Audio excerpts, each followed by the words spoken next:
How బరాబర్ మాట్లాడతా, నాకు హక్కు ఉంది. గాయన గట్లెట్లా అంటాడు? అది రూల్ ప్రకారం తప్పు.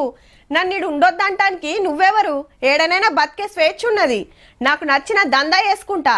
నడిమిట్లా మీరెందుకు అడ్డం పడతారు? రూల్ ప్రకారం నాకు పోటీ చేసే ఛాన్స్ ఉంది. ఆప్తానికి వాళ్ళెవరు?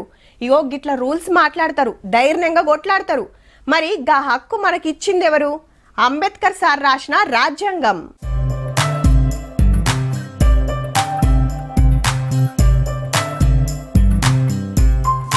రైట్. ఢిల్లీ పాత పార్లమెంట్ సెంట్రల్ హాల్లో భారత రాజ్యాంగ దినోత్సవ కార్యం మా సంబరంగా నడిచింది. రాష్ట్రపతి, ఉపరాష్ట్రపతి, స్పీకరు, ప్రధాని మోడీ, ప్రతిపక్ష లీడర్ రాహుల్ గాంధీ, ఎంపీలు వచ్చిండ్రు. మన రాజ్యాంగం రాసి ఆమోదించి బరాబర్ ఇయాల్టికి 76 ఏండ్లు. అందుకే తెలుగు, మలయాళం, మరాఠీ, నేపాలీ, పంజాబీ, బోడో, కాశ్మీరీ, ఒడియా, అస్సామీ భాషల్లో రాజ్యాంగం కాపీలను విడుదల చేసింది రాష్ట్రపతి మేడం. ఇప్పటిదాకా సర్కారులు చేసిన కార్యాలు యాద్ చేసి పైసా పతారల ఇండియా దునియాలనే 3వ జాగలు ఉందని తారీఫ్ చేసింది. भारत विश्व की तीसरी सबसे बड़ी अर्थव्यवस्था बनने की ओर అంతకు మొదలు రాజ్యాంగ ప్రవేశిక చదివిండ్రు లీడర్లంతా. అట్లనే పోయి రాసిన వాళ్ళందరికీ నివాళులు అర్పించిండ్రు.